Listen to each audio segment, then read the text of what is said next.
Lofty's grabbing his coffee. We'll be here in a second.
Mike's a hat.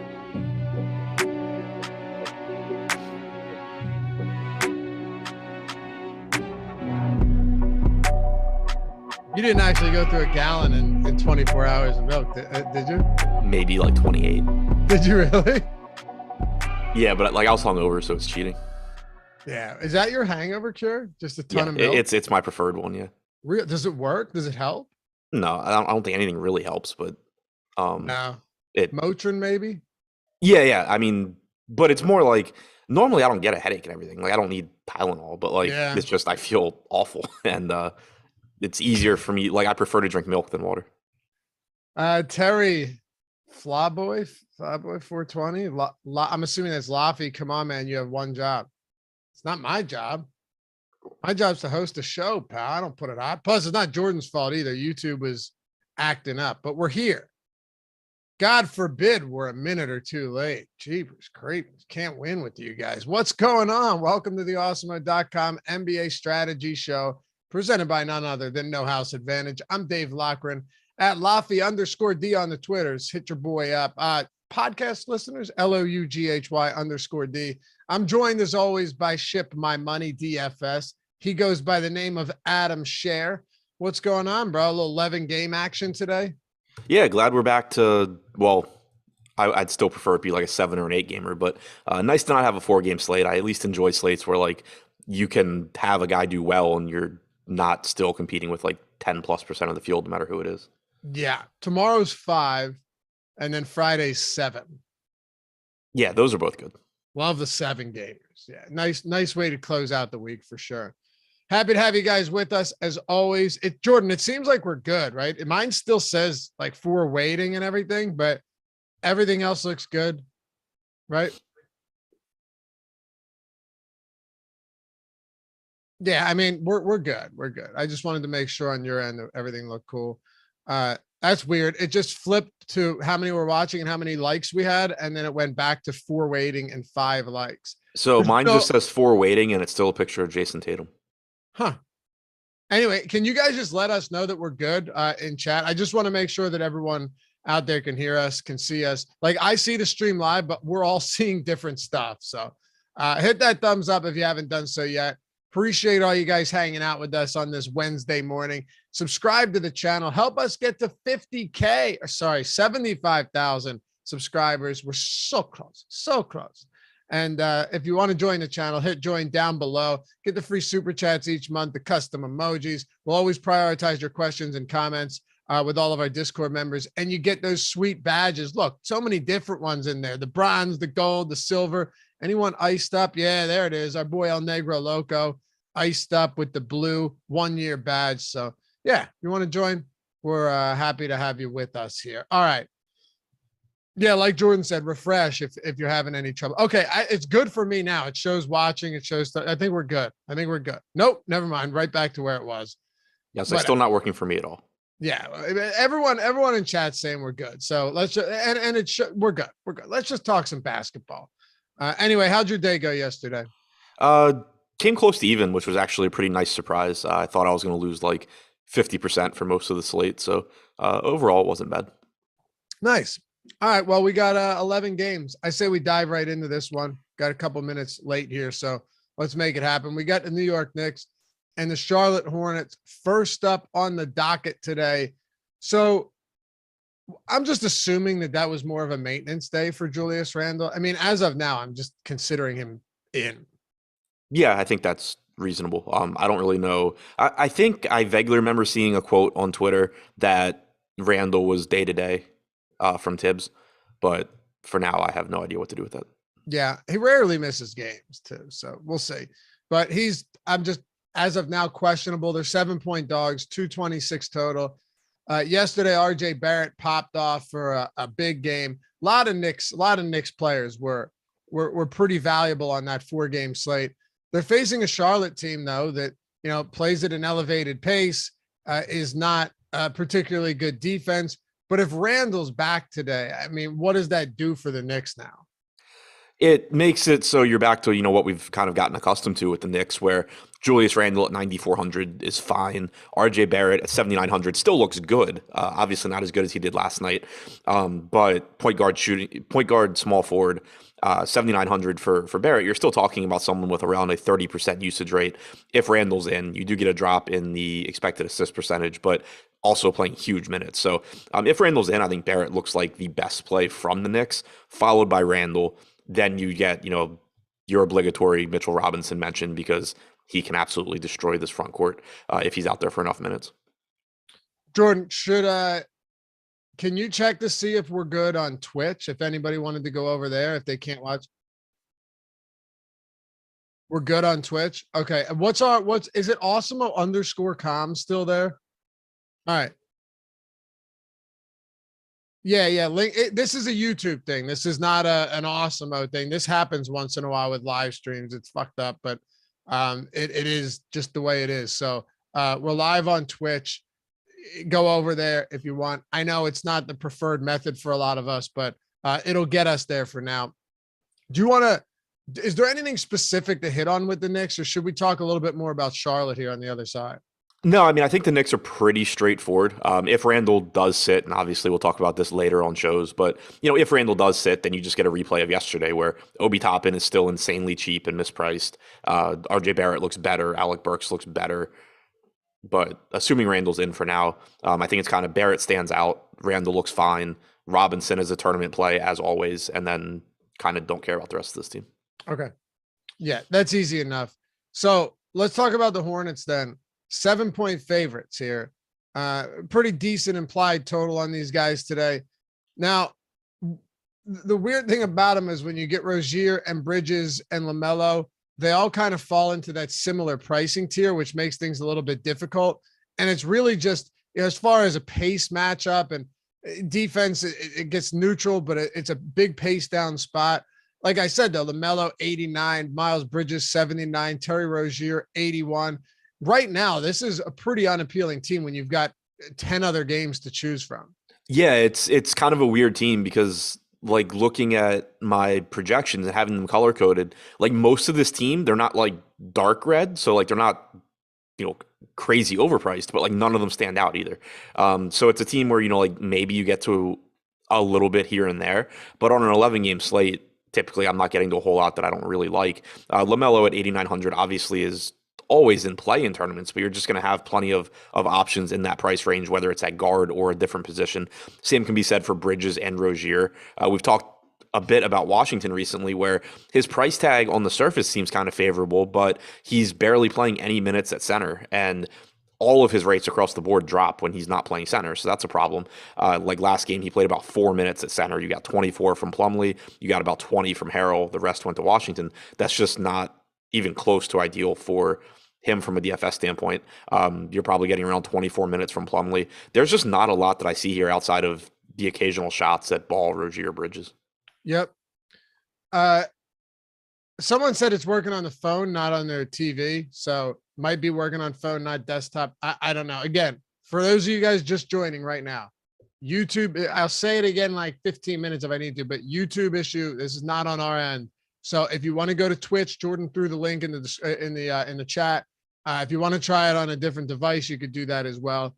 Jordan, I'm assuming you'll continue to see what's going on here, but as of now, we'll just keep going. Atlanta and Detroit, because we got 11 games to talk about anyway. And I'm assuming that the replay should work. I don't know. This is clearly a live issue.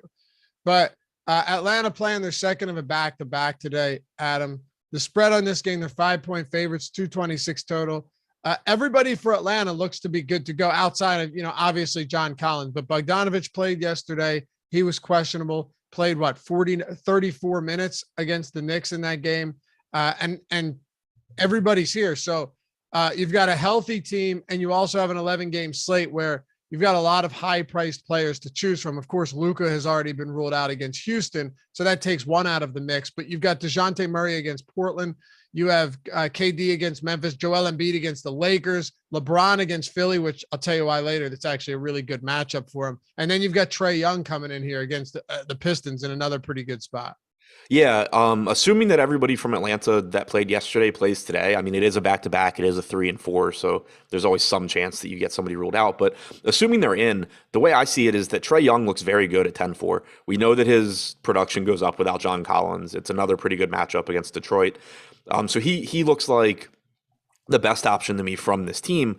But then, Capella, Bogdanovich, Gallinari, Herter, Hunter, they're all just sort of like neutral plays where on a smaller slate, I would actually be pretty interested. On this particular slate, it's tough for me to really say anything other than like, occasionally maybe I get to them a little bit. But the only guy from Atlanta that I would expect to get to with much frequency is Trae Young. Okay. See, this is easy sometimes on these slates because certain teams just aren't appealing.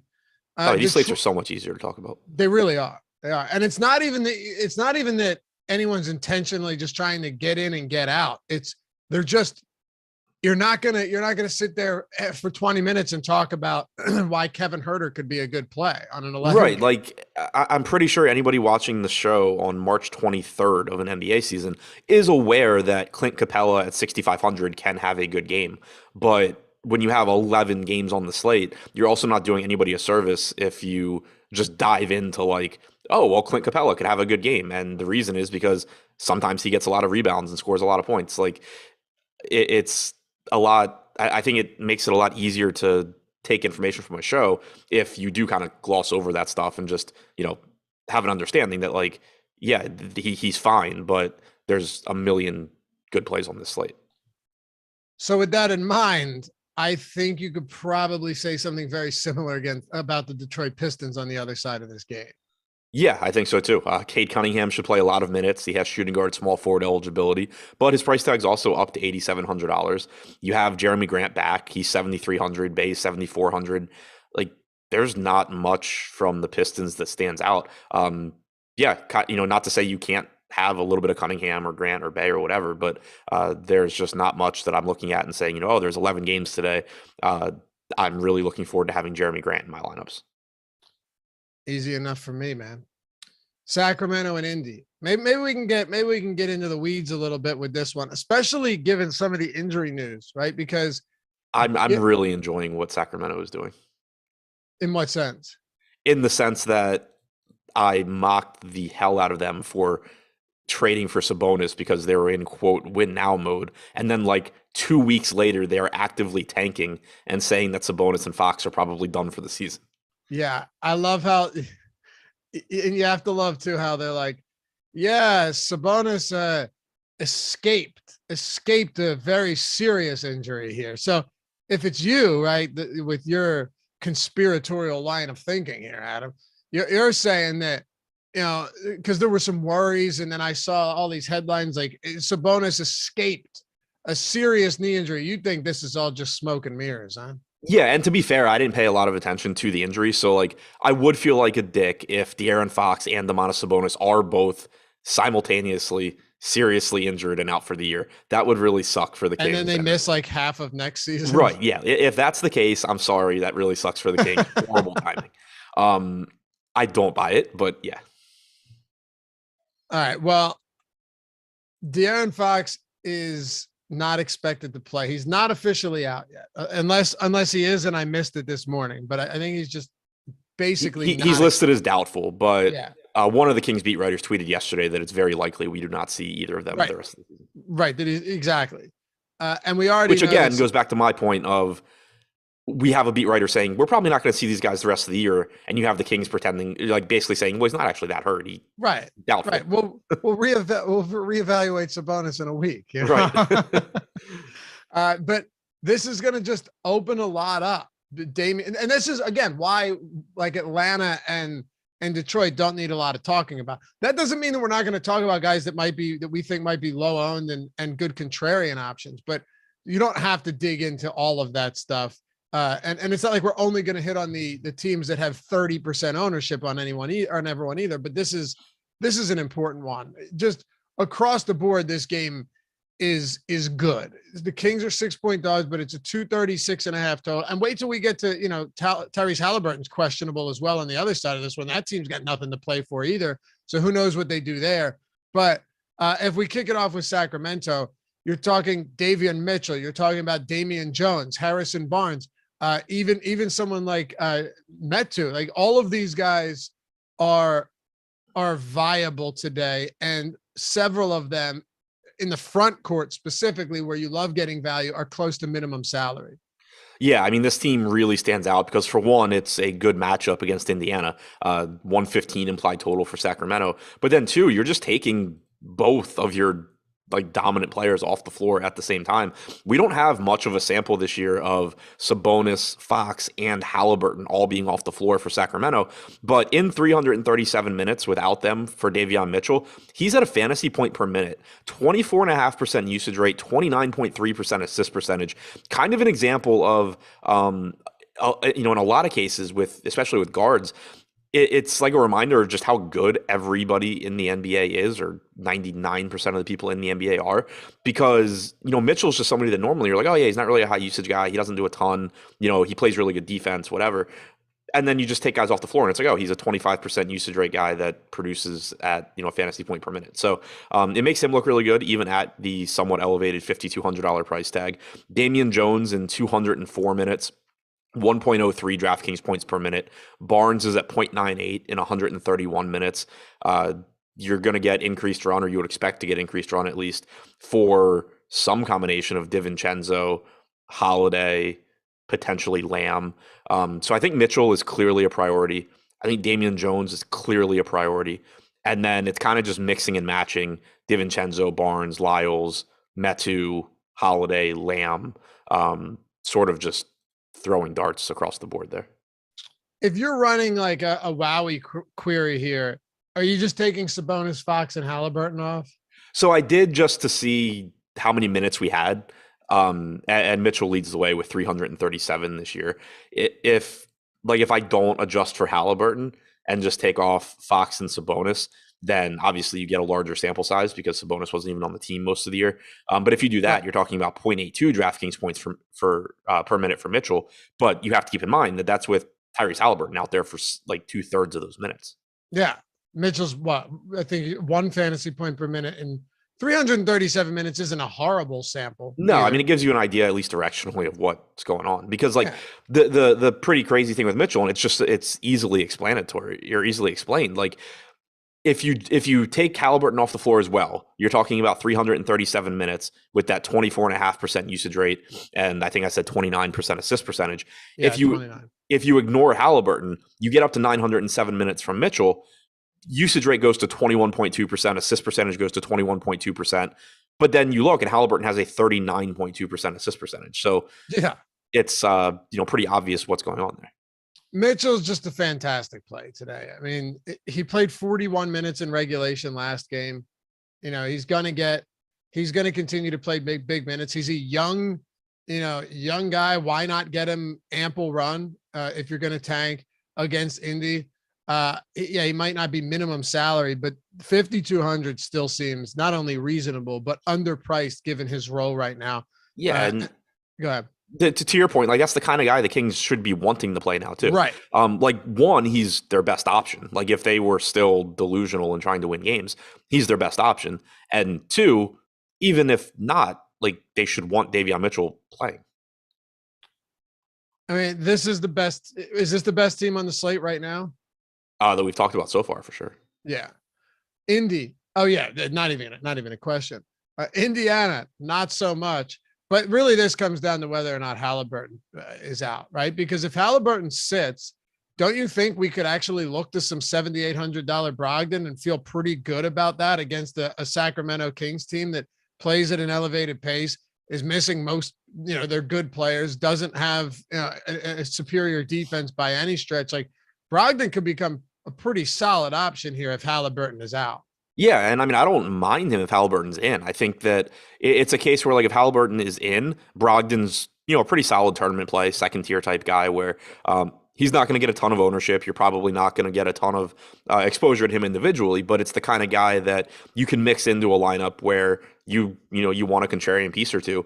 Brogdon certainly has upside, but if you take Halliburton out, then you do expect at least somewhat of a usage bump. You certainly expect a bump in assist percentage for Brogdon, and it would make him look a lot better.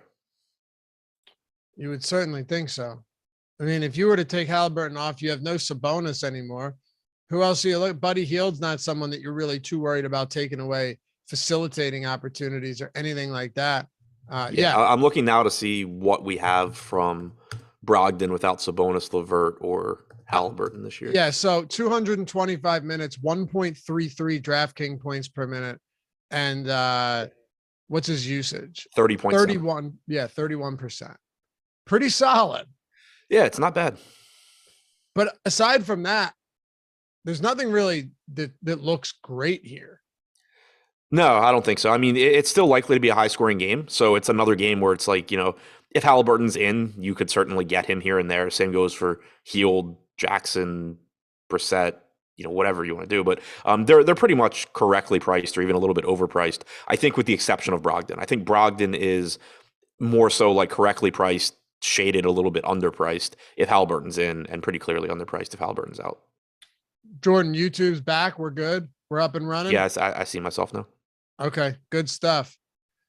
Good stuff. Now we're good to go. So if you're on Twitch, I know Jordan mentioned that in the chat, but if you're on Twitch, you're watching on another platform, if you wanted to head back over to YouTube, well, we got you. We're good to go, at least for now. Let's keep it going then. Utah and Boston. I mean, this is, I think you mentioned to me before the show, your favorite game of the slate. So I'm just going to let you run with this one. I have no problem sitting back and listening. The Boston Celtics, 5-point favorites at home, 219.5 total. Tell me why you love this game. What the hell are you talking about? Go ahead. I don't want to talk about it. Bojan Bogdanovic and Daniel House are out, by the way. Yeah, it's just another game that I think looks pretty similar to what we've talked about so far. Gobert at 7,800, I think you could argue is a little bit underpriced, but then when you factor in the number of centers that you have and the relatively limited positions that you have to play them in, it's still just kind of like a correct price tag for Gobert, where you're going to get to him in some lineups, but you're not going to be prioritizing him, I don't think. Mitchell looks correctly priced. Conley in this spot at 5,800 doesn't really stand out. So outside of getting to some Gobert and maybe a little bit of Mitchell, I don't really see much from the Utah side. And it's kind of similar on the Boston side. Jason Tatum, 10-1. Never a bad option, but not an ideal matchup, and just a ton of good plays on this slate is going to make it difficult to really prioritize him. You have Marcus Smart and Robert Williams both probable, so the value that we got last game doesn't exist from Boston here. You're just kind of talking about a bunch of correctly priced guys. I think Tatum is the most underpriced of the group, but again, at 10,100, you're going to have plenty of alternatives up there. Man, I set that up so nice. I had you maybe almost thinking that you did say something before the show. I was like, it's pretty crazy that everybody knows I do not look at the slate until I'm talking about it, and I still had a strong take on Celtics and Jazz. Hey, where is that? Kit Cloud Kicker said, can't stay and watch, stopped in to hit the thumbs up. What a guy. I mean, just the best type of people out there like you, Kit. Thanks, man. Hit that thumbs up too if you guys haven't done so. We're almost at 100. Had some technical difficulties, not our fault, but we did have some, and we're still here. We're still grinding. All right, Brooklyn and Memphis. Let's get into this. Now, let me just throw this out there. Injury news early in the day. You guys know so much is going to change on an 11-game slate. It's just the way it is. But we can get a good idea of certain teams in certain spots and certain news that's important. You'll have live before lock, deeper dive tonight, all of that coming up. Locks before lock starting at 4:15. But Aldridge is out for Brooklyn. Goran Dragic is doubtful, and Seth Curry is questionable. So here's what I'm thinking, Adam. You got them against Memphis, 237 total. They're laying 2.5 on the road. Do you see this being a spot where you can look at somebody like someone like Goran Dragic being out and take anything away from it that because Kyrie Irving is back, right? So does it really mean all that much, or is there any bench value on such a big slate? Yeah, I mean, I don't think it means much because of Irving being back. If Irving were out, then sure, you would get the ball, at least to some extent, in Curry's hands a little bit more, still playing with Kevin Durant, obviously. And it would also mean that you were probably getting a Patty Mills start. But with Irving back, if Curry plays, I expect the starting lineup to be Irving, Curry, Brown, Durant, Drummond. And then, if Curry's out, that probably becomes Patty Mills, and you can do what you want with $3,400 Patty Mills. But assuming that Curry's in, Dragic's status doesn't really change much because you're still talking about like a $5,900 Curry playing alongside Irving and Durant. It's not like he's getting more usage when you replace Dragic with Irving. So it really doesn't change a whole lot. It doesn't make them a very appealing team either. No, it doesn't. It's, Durant, always a good play. Irving, always a high upside play.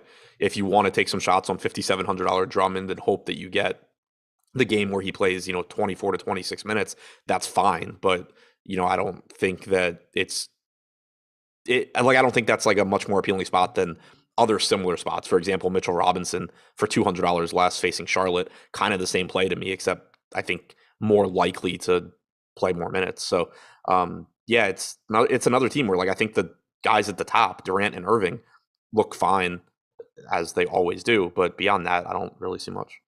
David Porter, you skipped Boston, Utah, I think. Honestly, don't even blame you for thinking that, David. No, we went over that quickly. It's just, we hit on it. I just gave the floor to Adam. There's not a lot to talk about there. And any time that I get to talk about a game by myself, that game is lasting like 45 seconds. Yeah. Well, but I mean, wouldn't you rather us talk about the games that are actually good? Yeah. Like Memphis, on the other hand, no Ja Morant today. Nice. We got that news a little early. We knew about that. He's sidelined. So Tyus Jones, man, the amount of lineups with Tyus Jones, Davion Mitchell, and Damian Jones today is going to be preposterously high. Yeah. But, I mean, it's like, good job, DraftKings, for at least making him 4,600, I guess, instead of 34 or whatever. But like 4,600 is still a great price tag for Tyus Jones with Morant out. It's a horrible price tag if you're trying to like not have him be 1,000,000% owned. What do we have right now? We have him at 35%. So, yeah. I mean, like that's kind of the nice thing about 11 game slates is that you do just still, the highest owned guys, you're looking at 45, 39, 35% for these guys. So at least it's not, 70, 80%, but it's still just a complete mispricing for somebody that's likely to give you 30 to 32 minutes at close to a fantasy point per minute. Pretty easy. Tyus Jones is 43 on FanDuel. Davion Mitchell's 46. Jalen Brunson's 53. Dylan Brooks is 48. Yeah. That's nuts. Yeah. Overall, from like a strategy standpoint, it creates a situation where, and this is one of the things that I find like the most difficult to communicate on a show, I think. And I always feel like there's like the biggest disconnect between chat and like what they should probably be doing. Most, if not all of those guys are over-owned in the sense that they're going to get more ownership than they deserve if you're just looking at their chances of success. But because you have 8 or 9 lineup spots, depending on what site we're talking about, you don't have to have every single player. Like, you can't just judge it by saying, if a player is over-owned, they're a bad tournament play, because you still have other roster spots that you can use to get under-owned guys, and you're still trying to build a lineup that has a good chance of success. You're not trying to just like grab the most under-owned guys and win once every decade. Like, you still want lineups that are likely to do well. So that's the issue that you run into is, yes, I think that any of these guys we talk about are technically over-owned, but I still think they're great tournament plays. Like, we had that conversation with Obi Toppin yesterday where, like, yeah, he's over-owned. Like, he's 70 whatever percent owned. You can find ways around him, but you're just going to make better lineups by having him. And that's what you're going to run into with a lot of these guys too. Absolutely. Yeah. Good way to put it. And you have the boom bust tool at Awesemo that makes it a lot easier too. Like, you can see what the optimal lineup probability is, their boom score, the bust score, what the leverage score is based on, their optimal lineup probability and their ownership, all of that stuff. And I love this tool because you can just use it for ownership. You can use it for optimal percentage, for leverage. We have the actual fantasy point projection in there. There's like everything, and you can sort by team and position just as you would with our ownership projection. So yeah, it's awesome. Awesemo.com/join. You want to get the NBA pass? Do it up. $29.95 for the month. You could do the whole year for every sport. You got baseball coming up. You have hockey, PGA, NASCAR, UFC, esports, everything. We got content for all of them. All these tools created by Awesemo himself. You know who he is, Alex Baker. Actually, you'll be on with him tonight, right? You and Alex do Wednesday night? Sure. For the deeper, don't you? I definitely looked at the schedule today. No, don't you do Wednesday? I know, Jordan, but I'm just trying to see if he actually knows this. Don't you do every Wednesday night with Alex? It's me and Alex. Me and Alex. Yeah. Yeah. Every Wednesday. Well, Also, every Wednesday, except for there was like a month and a half gap where it wasn't every Wednesday. Oh, that's a good point. Okay. Right. But Alex was out. So, I mean, anyway. Yeah, I think he was like, I don't remember if he was getting married or just on like a permanent honeymoon or what he was doing, but there was like a really long gap where there was a hiatus there. Yeah. Awesemo.com/join. You can even do an express pass for basketball, less than $5 a week. We got you covered on anything, no matter what your budget, style of play, how serious you are. Check it out. Ownership projections, player projections, top stack, boom bust, ownership, lineup builder, all of it. And the premium Discord.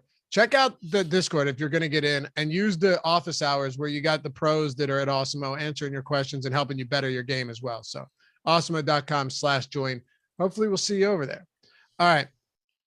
So outside of Tyus Jones, is there anybody that stands? And like I said, Dylan Brooks on FanDuel is 4,800. He's predictably getting a lot of ownership, $5,600 on DraftKings. But then you start seeing some of these prices balance themselves out a little bit, leaving little meat on the bone. But maybe there's some value there. I don't know. Is there value in Jaren Jackson, Desmond Bane here at their very low ownerships? I guess it's more like upside than value. I think that they're pretty much correctly priced. Brooks probably still a little bit underpriced at 5,600, but certainly no glaring values other than Tyus Jones here. But you still just get really high ceilings because when you take John Morant off, typically Tyus Jones, like, he's a good playmaker, he's a good facilitator. Typically, he's not going to be doing a ton of scoring and taking over offensively. So you get a path to, just a higher ceiling for guys like Brooks and Jaren Jackson. I'm pulling it up now to see how many minutes or what it looks like when Jackson and Brooks have shared the floor without Morant. 326 minutes together, 1.09 DraftKings points per minute for Brooks, 30.4% usage rate, 1.27 DraftKings points per minute for Jackson, 27.6% usage rate. Bane has played 199 of those 326 minutes, 1.14 DraftKings points per minute, 20.2% usage rate. So extremely efficient shooting there. That per minute production probably comes down. But the point is that somebody on like Tyus Jones clearly projects as the best DFS option, but that's in large part because of his playmaking. Somebody out of Desmond Bane, Jaren Jackson, Dylan Brooks being the most likely three is going to take over offensively as a scorer. Top plays outside of, if you had to pick one of these guys outside of Tyus Jones and Dylan Brooks, who would it be? I think Bane. Okay. Steven, and also just to throw it out there, Steven Adams isn't a bad play here either. Certainly can give you 30 minutes and produce at 5,800, but he's just kind of, in that mix with Drummond, with Robinson, but didn't want to completely not mention him. All right. 5 down, 6 to go. Shout out to our sponsor, No House Advantage. If you guys haven't checked them out yet, they got DFS essentially turned into a player prop platform. It is player prop contest where you're building lineups. No salary cap, just the over or the under on props. You're building a lineup. You're taking the ones you like the most. They go at the top. They get the most points. The ones at the bottom, you're least confident, get the fewest points. You're playing against everybody else, just as you would in any other DFS contest, except in this case, it's all player props, which you can use all of the research you've taken throughout watching these shows for looking at our tools and apply it straight to No House Advantage, especially given that we have the free every 365 days a year, No House Advantage projections and the optimal lineup tool. We got Odd Shopper, which gives you our projections, gives you the expected win rate on all of that. And you have our player prop tool over at Awesemo. Everything totally free, at least for now, that you can use over there. And when you go over, use the promo code Awesemo, AWESEMO, get $25 deposit bonus. Everybody does when they sign up and deposit for the first time. Got mass entry capability, big prize pools, and all of the free tools like I talked about that you can take advantage of. And all of the props are static at No House Advantage, which is a huge difference. They don't change throughout the day. So you might think everyone's going to know about that. You're wrong. You're still going to find an edge there more than you would at some of these other sites. There's no doubt about that. Use the tools, use the promo code Awesemo, get your $25. Go to nohouseadvantage.com or download it in the App Store or in the Google Play Store. NHA, sponsor of the Strategy Show. All right, let's talk about Golden State. Man, This team's flailing, Adam. They just they got a tough stretch of games on this 5-game road stretch coming up. And they just dropped the game to the Orlando Magic.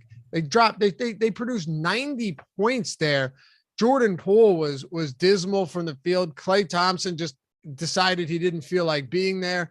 And there was essentially nothing good about this game at all. And now they're going up against the Miami Heat. I've got to tell you, even with Curry out here, you're seeing a lot of the price points continue to climb. I am wildly underwhelmed with this Golden State Warriors squad tonight. Yeah, so am I.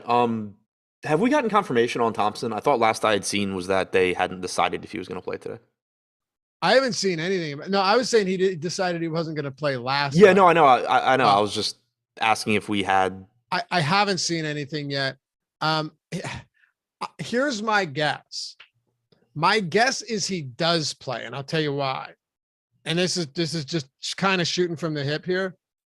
32 minutes yesterday after he played 38 minutes the game before that. I wouldn't be surprised if Kerr's idea was to give him like 32 and 30 or 32 and 32 instead of running him for big minutes in each of those days. Yeah, I think I'm kind of with you, especially because like he barely he played the final 2 minutes of the first half, but that's kind of weird. Like obviously he could have played a lot more. It was not his normal rotation, by the way. At all. Yeah. So I'm kind of with you there. Obviously it has an impact, at least to some extent, because like if he's out, not only is there more usage to go around and Jordan Poole and Andrew Wiggins, get more of it, but you can then also get to play the Steve Kerr guessing game of which of the 9 guys off the bench is going to play better.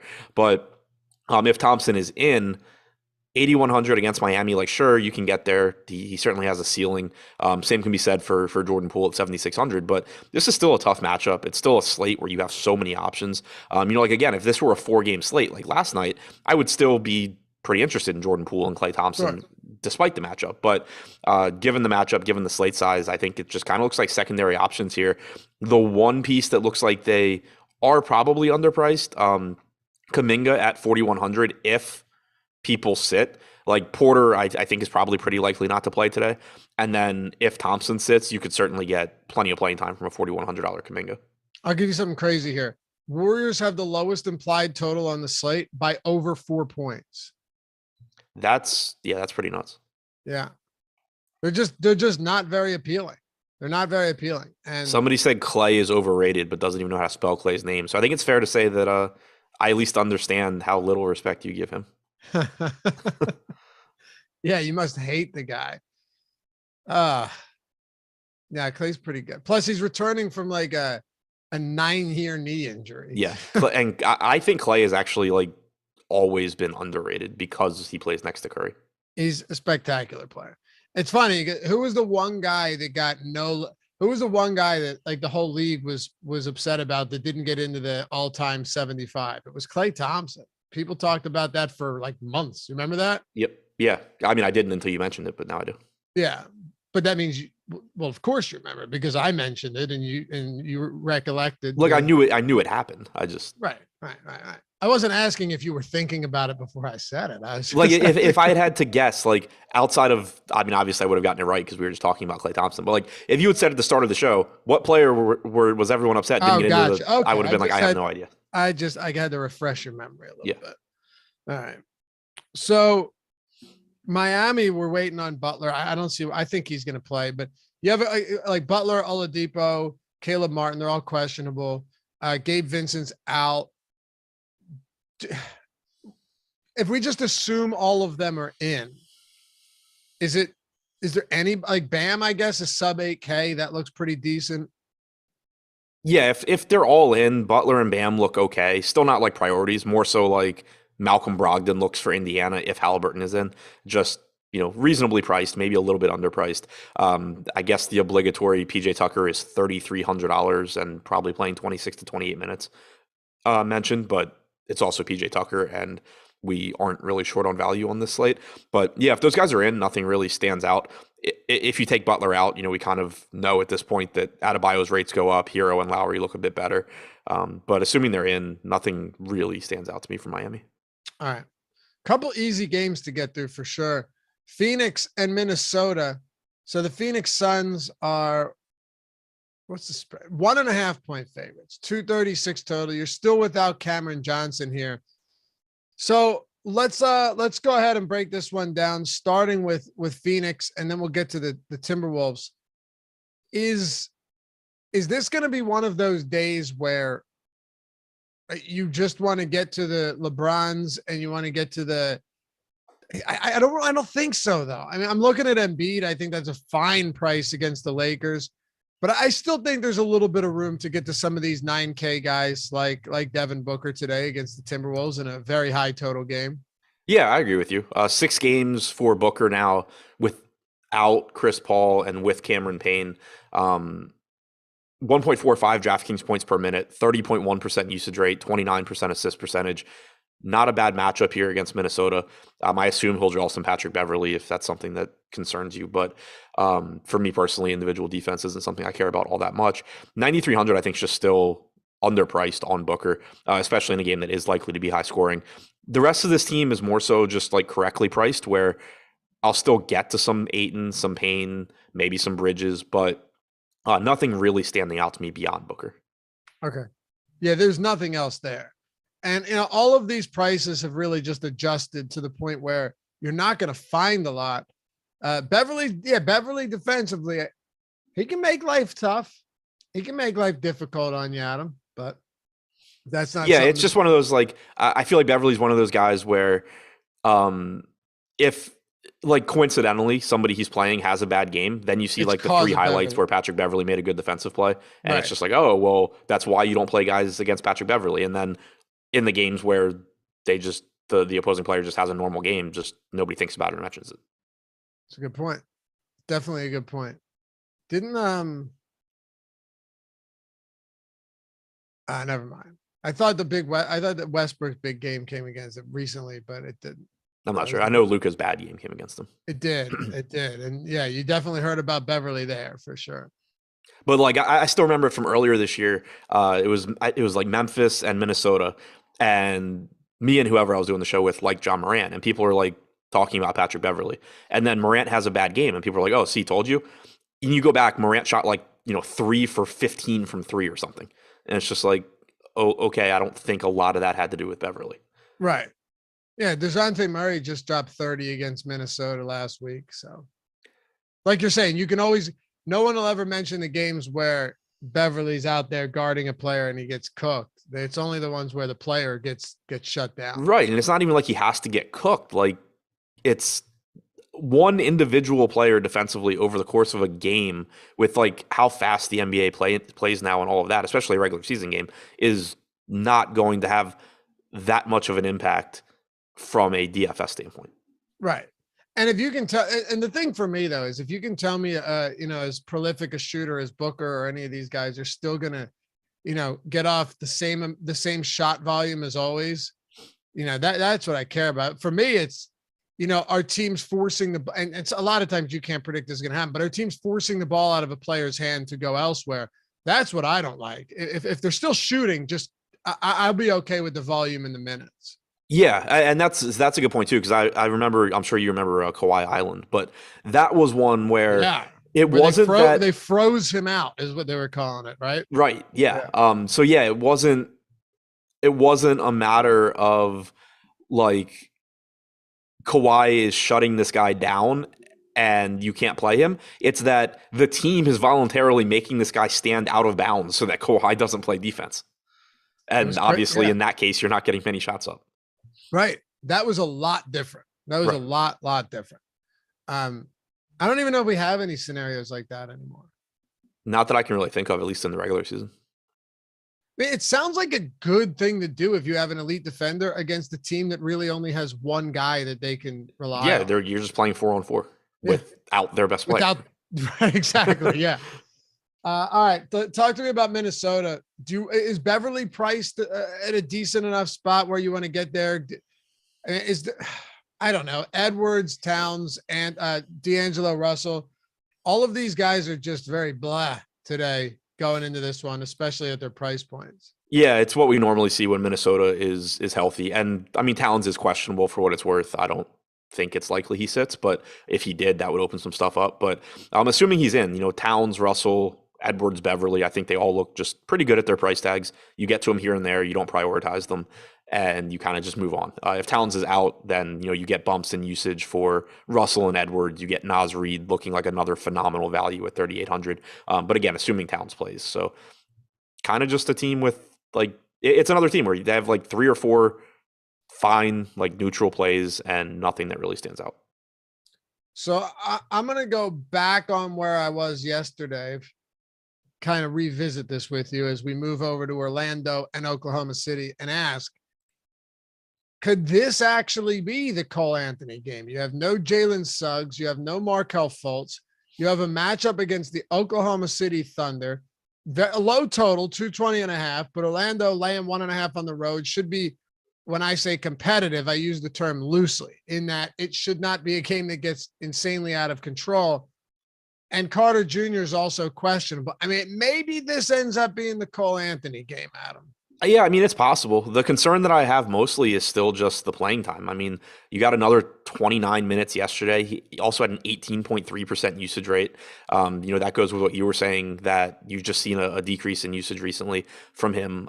And especially when you consider that Suggs has missed a decent amount of games, that's kind of surprising. So he's still somebody that I think has the ability to outperform this price tag. But if you had asked me 2 months ago, if you give me this situation 2-3 months ago, you had Anthony's production up to that point, you had Anthony playing 34 minutes, I would really, really like Anthony. Here, it's kind of just I wouldn't be shocked if he does well, but I have no confidence in him whatsoever.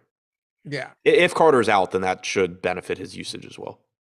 And obviously, you guys know I feel the same way. I'm just saying, if there was ever going to be a spot, it's with Suggs and Fultz off the floor, maybe there's an advantage there. And the matchup is really good. The problem is, and this is the issue for me, his price has come up $400 overnight too. It's not like he's even getting cheaper or staying the same. Yeah, exactly. And Fultz is a good point too. Maybe you get a few extra minutes there, but yeah, the salary moved a little bit as well. And then you also have to keep in mind everything's relative. And 6,700 for Anthony, I think is fine. But when you just think about guards that we've talked about, Davion Mitchell clearly underpriced. Tyus Jones clearly underpriced. Yep. And then at the top end, Trae Young looks good. I'm sure there's a couple that Kyrie is always good. DeJounte Murray is going up against Portland. Right. You might have Brogdon without Halliburton. It's shaping up to be a very deep guard slate. And then we have the Dallas guys. It's going to be a very difficult slate, I think, to play guards that you're kind of neutral about. Totally agree. But I mean, RJ Hampton getting 10% right now seems pretty egregious too, given this guy's insane lack of production. Yeah, he's one of those, he always projects as a good point per dollar value just because he is cheap. He is likely to play around 28 minutes. And cool, he'll get you 22 to 24 DraftKings points at 4,100. If he's getting ownership on this slate, I don't think it's very difficult to just find alternatives to him. Not to say he's a bad play, but it's one of those where it kind of goes back to what I was saying before about not every quote unquote over-owned player being created equally. When you talk about guys like Tyus Jones that are just not wildly likely to be successful, and then you talk about somebody like RJ Hampton, yeah, he's getting less ownership, but if I'm building a lineup, I'm prioritizing getting to Jones and finding something lower owned than Hampton, as opposed to saying oh yeah, I'll take Hampton here and not play Tyus Jones. Yep. Yeah, that doesn't. I mean, he's like a rich man's Aaron Wiggins at this point. So yeah, not a bad comp. No, and that's not saying much. I mean, it's saying very little about Aaron Wiggins, though. Yeah. Oklahoma City on the other side. So SGA is questionable. I want to say I think he plays, but at this point, there's really no rhyme or reason. If you want to sit the guy because it's a lost season and they're playing for nothing, go ahead and sit him. But can we just give them some credit? Even against Boston, he goes 13 for 23. He shoots 4 of 4 from 3, finishes with 31 points and 9 assists against the Boston Celtics defense. I mean, this guy just gets it done. It's crazy. Yeah, he keeps playing through Q tags when we kind of expect him to rest, and he keeps being good. So, Assuming he's in tonight, he's another very, very good guard option. Only 9,700, not a bad matchup against Orlando. 30, give or take, 35% usage and assist percentage without Josh Giddey on the floor, likely to give you 34 plus minutes. I think he looks great at 9,700. If he's out, it's a bump for guys like Trey Mann, potentially Teo Maledon at 3,300. But assuming he's in, Gilgeous-Alexander looks great to me. And then it's kind of just, getting to a little bit of Baisley, Mann, Pokuševski, Roby, if Sar is out. Like any of those guys are fine. But Gilgeous-Alexander looks like the clear priority. Yeah, Sar was out the other night, and my God, was Roby disastrous or what? Yeah, still played 26 minutes though. Yeah. I'm not saying it means you don't go back to him. Just that, it was as bad as it could possibly get. Yeah. 12. Yeah, this is someone that averages about a DraftKings point per minute for the season, and he averaged less than half of a fantasy point per minute in that game. Look what he shot from the field. What are you? I don't have it in front of me. He's 0 for 6. Yeah, that's not great. Just completely irrelevant in that 7.9% usage rate, minus 15. Yeah. 0 points. It was bad. Very bad. Houston. Well, if there's one thing we know about Isaiah Roby, it probably means he's dropping 50 tonight. Yeah. Well, that's the thing. You said he is about one fantasy point per minute guy. It's not like we haven't seen big games from him, Yeah, if Sar is in, Roby's just so risky because, one, you get potential performance issues, but two, you never have any idea how many minutes this guy is going to play. But if Sar is out, then you at least can feel a little bit better about the playing time. But then it's still, what he's still on Oklahoma City, and it's a matter of, what is he going to do? Yo, Christian Wood is coming off 2 outstanding games in his last 3. He shot 8 of 9 from 3 last. You and I were talking about it yesterday morning. I was enamored watching this guy play the other day. 14 of 18. I think it was you that said you saw that Washington was up by a lot and that they were going to sit the starters, and then Houston was winning in blowout fashion. That was all Christian Wood. 8 of 9 from 3, 39 points, 10 boards, 64 fantasy points, and then 2 games back against Indy, he goes for 32, 13, and 7 with 5 stocks and 70 fantasy points. I can't stress enough how, and I'm just going on. I'm not saying that this is a guy that you should be getting to with frequency tonight against Dallas, but it's hard to stress enough what this guy's ceiling looks like when they're playing in competitive games and he's getting starter minutes. It's one of the best out there. Yeah, and one good trend we've seen in those couple of games, and it probably, at least in some part goes hand to hand with how well he was playing, but you did get 36 minutes against Washington. You got 34 minutes in the game against Indiana, and Şengün played 21 and a half minutes against Indiana, 24 minutes against Washington. So that's one thing that we've had to pay attention to with Wood all season long is what is Steven Silas Jr. doing with the Şengün rotation, because it's unlikely that they ever go into a game and say like, okay, we're just going to play Şengün 10 to 12 minutes and, just play him behind Christian Wood and let Wood play 36 minutes. But if they're going to play them alongside each other, that makes it a lot easier for Wood to get the 34 to 36 minutes because you're just getting Şengün to his 20 minutes, with some of those minutes coming alongside Christian Wood. So the fact that we've been seeing them back to doing that recently, and when he's playing well, at least getting Wood 34 to 36 minutes, I still don't think you can prioritize him at this price tag, but you're right. Like the ceiling here is massive because not only do you have a lot of volatility in Christian Wood's production, which is always nice in tournaments, but you have volatility in his playing time in that if he always played 34 to 36 minutes, he would not be $8,300. He'd be 10K if he played 36 minutes a night. And if he played 36 minutes a night, he'd be pushing 10K. And you can't project him for that either because on average, because of blowouts and sometimes just not getting as many minutes, like you're looking at, 31, 32 minutes on average. But having that sort of volatility does always make someone that can produce at his level an appealing tournament option. No question. And especially when you're as good a 3-point shooter, at least recently as he is. Actually, he's 40% on the season. He's a 40% 3-point shooter on the season. So, yeah. And a good rebounder. But yeah, I just, guy to keep an eye on. Especially if they're going to be in somewhat competitive games. But for the most part, Houston is just a black hole of production today. Yeah, pretty much. $6,300 Porter, $5,800 Green, $4,200 Tate. Like nothing that looks great, nothing that really looks bad. Just kind of one of the less appealing teams overall. On the other hand, though, look at this Yeah. Dallas team. Spencer Dinwiddie, Jalen Brunson. You can even throw guys like DFS and Reggie Bullock into the mix. But when you take a guy off the floor like Luka Doncic, it has, one of the most insane impacts. I would say even more than taking someone like Jokic off the floor, because the guys around Jokic just aren't very good at all. So they'd still be very, very, very good value. No doubt about it.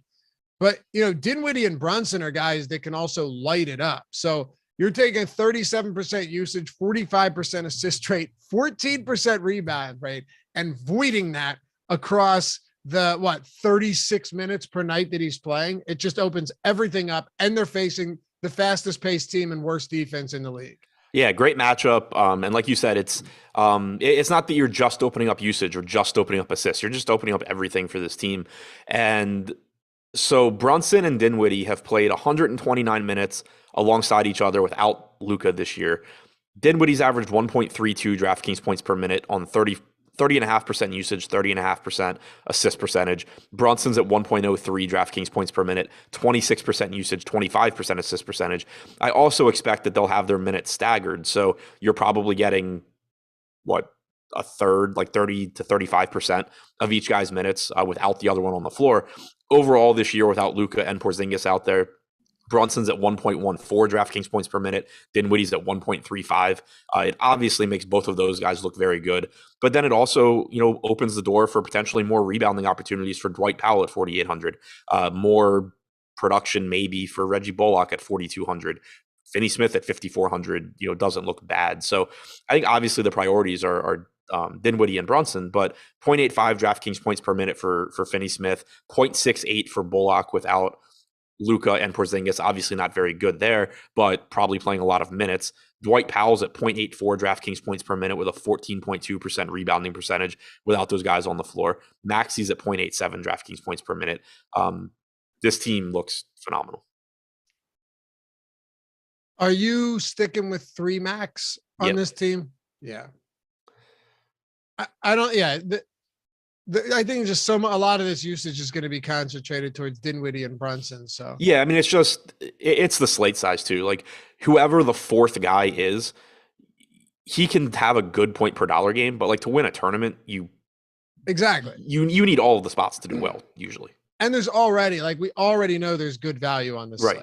Yeah, it would be different if it were like, yesterday and everybody's correctly priced and then Dallas has all of this. Like, yeah, sure, go to 4. But 11 games, the opportunity cost for a position is still massive. So do you think we get any type of shakeup in the starting lineup today, or should it just be as predicted? I don't remember what they started. I'm pulling it up now, what they started last game. So I'm expecting that you get this. Yeah, I think you get the same lineup as last game, but with Dinwiddie starting in place of Luka. Right. Yeah. So that's just we don't even need to go any further with this one. It's pretty obvious what you should be doing with this team. And, Dinwiddie and Brunson, by far two of the best plays on the slate. Neither of them overpriced. When you take Luka off, the effect is massive. Just, and that's all we need to know. Hey, yeah. So Brunson and Dinwiddie, clearly the top 2. And then Finney Smith, Powell, Bullock, Kleba, all solid plays as well. 2 games to go here. But before we do, let me say hi to Breaks of God. We haven't done this one in a while. Fantasy sports fans, what if you caught a break with the potential to net a couple $100,000 with less than $100 investment? Well, we have great news because breaksofgod.com is the place to catch that break. Breaks of God is the latest sports card collecting trend to catch fire in America. And it's how sports card collectors of all ages are building high-value card collections without huge investments or risks. It has quickly become a popular and economical way for sports fans to get potentially high-value or rare cards without having to buy a ridiculous $1,500 box or case themselves. From football to baseball and everything in between, there are many slot options available for under $100 so you can get in on the big money action. Breaks of God box breaks dramatically increase your odds of getting big money premium sports trading cards for a fraction of the cost of expensive, hard to get boxes. All the cards are broken from sealed premium boxes live on Instagram, and the cards are shipped directly to you for free when the live break is over. Slots are limited, so get in on this fast. And to learn more about how you can hit big money cards, there's the important part. Listen up and get 30% off your first break. Go to breaksofgod.com/A30, like Awesemo, A30, A30. That's breaksofgod.com/A30 and get 30% off your first break. Also, make sure to follow them on Instagram at Breaks of God. Philadelphia, Lakers. We've got Philly on the road, 7.5-point favorites. Everybody's healthy for this team. LeBron, Embiid and Harden, those were maintenance days. We know that much. Embiid's getting a ton of ownership today against the Lakers, man. 24%. I mean, he should absolutely destroy this team. You would certainly think so. God, Harden sub 10K too. I mean, pretty favorable pricing on the Sixers here. I would say so. I know Embiid is the go-to guy here for sure, but I think, you know, what you and I were talking about with Christian Wood is applicable to James Harden, just in the sense of, even if he's not coming out there and ripping off the, 70-point games each night, there's always the potential for James Harden, who's playing 40 minutes a night plus minutes a night in regulation in a lot of these games, right? 42, 44, 42, 42, 39, 38 over his last four. I don't know. Maybe I'm a sucker here, but sub 10K is against the Lakers definitely has me interested. Yeah. So he's played 11 games now with Embiid. He's averaged 1.34 DraftKings points per minute, and he's averaged 38 minutes per game. If you just, take those averages, you're talking about like a 50-point projection, and that's without accounting for the fact he's playing the Lakers. Yeah, he's really cheap. He looks like another very, very good guard option. And then Embiid similarly, I think is just, yeah, he has to contend with Harden now, but I think he's still $500 to $1,000 underpriced. 1.63 DraftKings points per minute in those 11 games, 35.3 minutes per game. And good luck with whatever answer the Lakers think they have. Like, I've already seen people in chat saying, oh, the Lakers are going to have to play Dwight Howard to slow down Embiid. Like, maybe that's better than their alternatives, but that's not the answer. No, it's not. Any other interest? The only other guy I'll ask you about, any interest in someone like Maxey, or can we just move on to the Lakers? I think we can pretty much move on to the Lakers. I mean, Harris and Maxey both are cheap enough where it's not crazy to think they could have a good game here, but there's just so many guys that I would get to before them, given Embiid and Harden being back. So I know, Embiid's in a great spot, a lot of high-end guys in great spots, but I really actually like LeBron a lot at sub 10%. I know that he's more expensive than a lot of these guys, but his last 10 games, he has a 35% usage rate, which you're like, all right, yeah, that's high. But then you consider that he's playing 39 minutes per game over that stretch. So you get 35% usage rate, 39 minutes per game. And while you might look at this as a bad matchup, the one thing about this Sixers defense, they're really bad in transition defense. LeBron's one of the best, second best actually, behind Giannis this season, transition scorers in the league. I think LeBron can go nuclear here again, and you just see like huge games from all of the, the big three in Embiid, LeBron, and James Harden. I agree with you. One other thing that's nice about LeBron is that he does have forward eligibility. And so, Embiid, obviously there's a higher opportunity cost at center. We've already talked about 100 guards that we like, and Harden's just another one. There's not as many forwards that we've liked at all on this slate. So that helps out LeBron a little bit as well. But yeah, I'm with you. I think it's a good matchup for him too. I do expect Dwight Howard to remain in the starting lineup. He started against Cleveland, played like 12 minutes. I think you could get more minutes here too, because, again, I don't think he's the answer at all, but it might just be a case of, well, it's better than anything else that we have. I still don't think I end up, really taking shots at him at 3,600. But if Wenyen Gabriel remains in the starting lineup, he's only 3,500, and he did get power forward eligibility on DraftKings. He had been center only previously. He played 30 minutes and change last game, was able to avoid foul trouble. At that price tag, I think he's actually a decent value. Okay. I can dig it. Ready to wrap this one up? Yep. Not bad timing. We've been doing pretty good on these strategy shows, keeping them flowing along, get some good content, information, maybe a little entertainment along the way. San Antonio and the Portland Trailblazers. Can you hit that thumbs up too? 24 from 100. I'm about to sneeze. Let me look at the light. Needed to look at the light. Did I get the mute in on time, Jordan? Professionalism at its finest. Did you get me off the screen in time? Didn't think so. Nope. I'm kidding. I mean, I would not expect him to do that. That was rapid fire right there. But yeah, what we got. We're almost at 200 likes. It'd be nice to get there. I got 500 people watching. Had some difficulties earlier. YouTube's fault, not ours. But helps the algorithm. Helps the algorithm. Helps the algorithm. All right. Let's talk about San Antonio and Portland. Whoa. What's up? The Chiefs have given Tyreek Hill permission to seek a trade. What? Despite an offer from the Chiefs that would make superstar Tyreek Hill one of the highest paid receivers, extension talks have stalled, and Kansas City has now given Hill's agent permission to seek a trade. Yo. Wow. I mean, I hope he goes to Cleveland and we just get to watch the world burn. Yeah, or Cleveland burn again.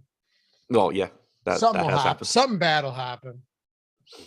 I mean, it would be funny if it just God, I don't know. It's just like going from Patrick Mahomes to anything at this point. Obviously, Deshaun Watson's not the worst downgrade, but man, that's weird. Yeah. Is it because he wants more money? I don't know. Or he just it was a Rappaport tweet, so also a decent chance it's total bullshit. But I don't know. It didn't give a reason. All right. Well, they got Juju Smith-Schuster now, so maybe. Yeah. They lost to Marcus Robinson though. What's up? They lost to Marcus Robinson though. But they got the potato chip. All right. Let's wrap this one. San Antonio Spurs. I think anytime you got DeJounte Murray against Portland, it's a pretty viable spot here. Matter of fact, I don't even think a guy like Keldon Johnson is the word we talked about. There aren't a lot of forwards. You're trying to get different. I don't think Keldon Johnson against Portland's that bad. His potential assists are up considerably lately, which is really interesting to me. He plays huge minutes in close games, which who knows if this will be. And this guy can go out there and rip up, get like 10 threes up as well. But I mean, obviously DeJounte Murray. And then I think I like DeJounte Murray a lot, but I think you could make an argument that Pirtle and Devin Vassell and Keldon Johnson, kind of like all of those guys fall into the category of, if I end up with some of them, I'm perfectly fine with it against Portland. Yeah, I agree. And San Antonio once again without Lonnie Walker, and obviously McDermott. So there should be plenty of minutes available. Johnson, I agree with you. 6,500, not a price tag that I'm like going out of my way to Pringle's get on the Bears now? Really? Sorry. Yeah, so I mean Johnson, like I don't think I'm going out of my way to get to him at 6,500, but if he ends up in a lineup here and there, I think it's fine. It's obviously a good spot. Pirtle at 6,400, I think looks like a good value. I love DeJounte Murray at 10-3. The issue is just, again, there's like 12 guards on the slate that I think are fantastic. I think Murray's towards the upper end there at only 10,300, but it's still typically I'm not going to take like a huge stand saying, oh, well, I'm very confident DeJounte Murray is going to be the highest scorer out of these 10 guys that all project for 50 plus fantasy points. But he obviously looks great. If you get to some Vassell at 5,700, some Josh Primo at 3,500 even, I don't have any issues with those either. Can't believe he's on the Bears now. All right, Portland. Dude, what a disaster. But there's no Anthony Simons again, and there's no Josh Hart. Does anybody look good to you? I mean, Hart being out certainly opens up production, but you have gotten some increasing price tags as well. Brandon Williams at 6,800 looks okay, but it's just so tough to play a guard today that looks decent. Same can be said for like Eubanks, the $5,900 or $6,000 center. Winslow is a $5,900 forward. Even Dunn, $4,200. I think that he's somebody you could use as a pivot to like RJ Hampton, or if you had to get off of Tyus Jones in a lineup for whatever reason, but I don't think he's really I don't think he's comparable to Jones. But he's getting 6% ownership compared to I think it was 10 on Hampton. So it's a bunch of guys that kind of just look neutral, nothing that stands out. I like the San Antonio side way more. Me too. All right. Last thing on this. Jets and Dolphins are the two teams in serious talks for Tyreek Hill. You cannot refuse to sign a contract with Patrick Mahomes and then go to the Jets or the Dolphins. That's what I'm saying, man. Could you imagine? Like, maybe Wilson ends up being fine, but the insane downgrade from Patrick Mahomes, like a perennial Super Bowl contender, and you'd rather go to the Jets.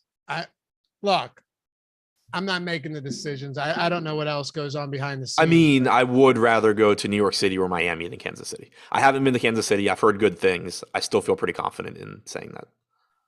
Yeah, I don't know. I mean, I guess it depends on whether you care about winning or not, right? I'm serious. I feel like there's some players out there that would just, rather take the additional money and not really give a shit about winning, where other ones would rather win. Yeah, and honestly, I kind of think that's something that players get like too much heat for sometimes. Like, yeah, it's easy to say, oh, well, all I would care about is winning, blah, blah, blah. And it's like, or you could spend your like late 20s in Miami with a shit ton of money. I think the thing there would be essentially like, if you don't care about winning that much, are you putting everything in? Right. I'm not saying you're not, but that would definitely be perception, right? Yeah, and it's yeah, I mean, I get it as like a red flag. But that's more from like an organizational standpoint too. Like people on Twitter or Facebook or whatever that are like, oh, this guy's already won, an NFL championship. He obviously doesn't care about winning. Like, I can't imagine, doing that. It's like, well, I don't know. I think there's worse things that you could prioritize than being rich in a major city. Yep. Yeah, the whole Marquez Valdez-Scantling thing though. If he did come to the Chiefs, I know you guys were joking about it in chat, but if Hill was gone and MVS was on the Chiefs, his fantasy value would go through the fucking roof. Oh yeah. Right. He's a deep threat. That's what he does. And we saw what Rodgers could do with him, even when he was targeting Adams, with like a 35% target share. Anyway, we'll wrap it up with this. Andrew Kang, thanks for the super chat. What's up, guys? Even though their price points are different, do you think Dinwiddie or Brunson has more usage or pretty even? So based on what we've seen, if you give me even odds, I would guess Dinwiddie has more usage, but it should be really close, especially considering I expect their minutes to be staggered. And he's only played 157 minutes without Doncic and Porzingis. Right. And from a fantasy standpoint, it doesn't really matter that much. Like, again, like based on what we've seen, Dinwiddie's produced a little bit better, but I expect it to. I view them pretty much as the same guy in the same spot.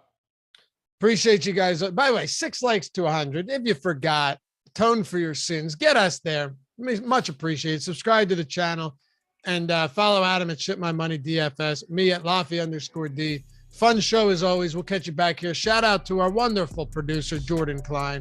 And we'll see you here tomorrow. But remember, NHL Strategy Show today, Yahoo Strategy Show with Greg and myself in 45 minutes. Locks before lock at 4:15. Deeper dive at 4:45. Live before lock at 6. After show at 7 to 7:30. Peace.